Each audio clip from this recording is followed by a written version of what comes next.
Now, please, let me advise you. As a young man, as a young woman, grow large in your spirit. Grow very large. Give yourself to fasting. Give yourself to prayer now.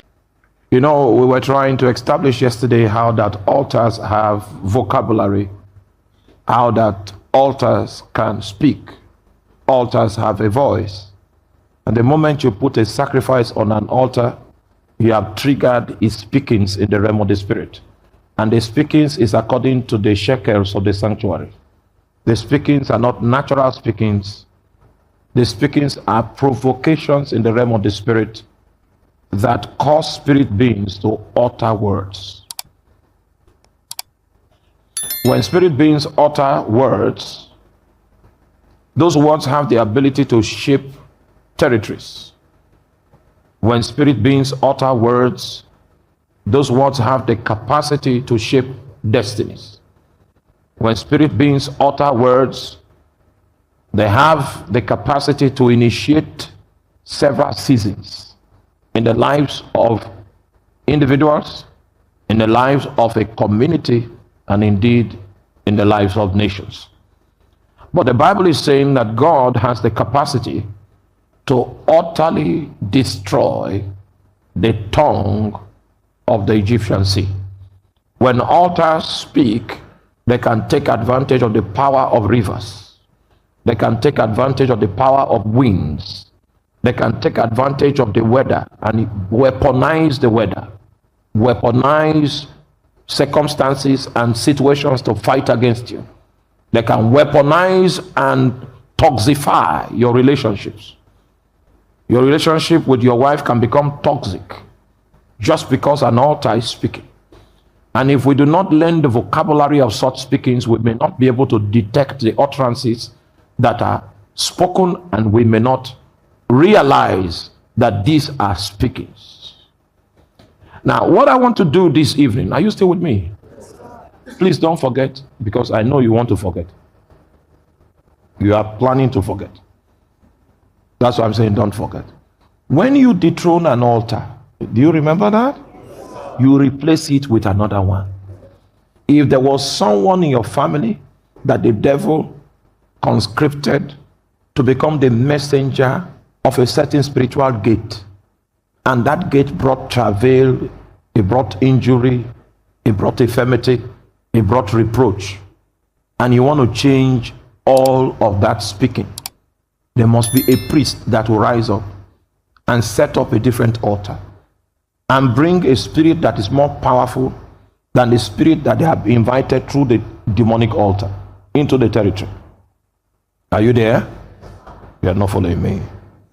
The same level of devotion that the spirit of darkness, the priest of darkness, exercised in order to bring that demonic presence into the space will be the same level, same minimum level of devotion that the priest of light will need to bring to the table in order to bring a different speaking into the realm. Are you there? The moment you set up a counter altar, you set up a counter altar, what you have done is this. I know you are well aware that there can be no two captains in one ship. So if you bring a counter altar, the altars are going to wrestle, and the altar that is superior will take charge of the ship. No two altars that can govern a territory. If you bring a counter altar into the territory, bring a counter altar into the family, bring a counter altar into the community. That's why they are allergic in a witchcraft oriented place. They are allergic to you planting a living church, because what you are doing has the potential to undo everything they have built. And it doesn't matter how old the altar is. It can be an altar that has lasted for about 43 generations. We care not to know the history, where they went to import the spirit, where they got the articles that was used to build the altar. Don't even go into all those details. Just bring in a counter altar. When you bring in a counter altar into the space, expect something. Expect a fight. And this fight, this warfare, how many of you still remember the battle that took place between David and Goliath. What they did in that battle, yes, Goliath was an established warrior, a renowned warrior from the time of his youth, and David was not even admitted even into the league of warriors at the time. But as a warrior as Goliath was, when he wanted to confront David, he began to curse David with the name of his gods. He did not depend on the capacity of his sword, neither did he depend on the capacity of his shield or his brute strength. He knows by experience that the easiest way to be sure of victory is to move the battle into the supernatural. So he came against David in the name of the gods that supported his sword. And David, understanding what was going on, knew he was no match if he tries to fight back as David. And what he did was that he came against him in the name of the Lord of hosts, whose armies he has divided. You see the difference between Goliath's presentation and David's presentation is that David added an infraction that Goliath had committed. So I come against you in the name of the Lord of hosts, whose armies you have pitched yourself against. So when the battle went into the realm of the supernatural, it was a fight of altars. It took the foolishness of catapult to finish the fight in the natural realm. May the Lord give you understanding. If you want to put to naught the workings of the altar of witchcraft that has been marginalizing the destinies of many in your family,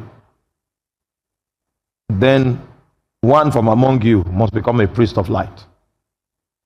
And he needs to go and check the devotion of the guy that is managing the priesthood of witchcraft that is in the clan. Because your life is going to be like that man. The way the man is devoted to the priesthood, the altar, that's how you are going to be devoted to the priesthood of light. Oh, if you ask me, I will tell you, I've had so many opportunities to sleep with so many women, apart from my wife. So many. One of the encouragements for which I will not stoop that low is because I know the kind of sacrifice, the kind of devotion that the priest that represented darkness in my family brought to the table. Even then themselves never slept with any woman that they did not marry. I'm talking of the righteousness of witchcraft. Oh my. I don't have time. So I will be fooling myself to think that I want to play the role of a priest to replace the speakings of that altar if I don't bring something better than what they presented. I'm operating a better covenant, there's no doubt about that. I'm operating a covenant that is choked with better promises. I'm operating a covenant that has better foundation. No doubt about that. But you see, the inconsistency of the priest can actually make the covenant null and void. And instead of you to become a harbinger of light, an instrument through which God begins to speak into the territory and to manipulate the territory into their original calling, the original ordination. Instead of me to be that, me myself will become a carrier of the symptoms of the altar that is manipulating my family. If you want to blot out the speakings of an altar, you must be ready to become the priest of a righteous altar. Just like darkness never argues with light when light shows up, that's how a demonic altar cannot argue with the authority of a righteous altar. Being a priest of an altar confers so much responsibility upon you. Hallelujah. And the reason for which I make the sacrifice is not for myself alone. I make the sacrifice because of my children. I make the sacrifice because of family members. I make the sacrifice so that the highway can be made, and so that the possibilities of Israel traveling on dry ground can come to pass again. Anytime he blots out the tongue of the Egyptian sea, he causes the ransom to walk on dry ground. The pathway of destiny becomes clear. Everyone takes their journey. But if you see men going around in cycles, if you see giants and princes walk on foot, and servants ride on horseback, then you need to know that there is an evil that has manifested itself under the sun. Hallelujah. Are you still with me? Okay. Now, please, let me advise you. As a young man, as a young woman, grow large in your spirit. Grow very large.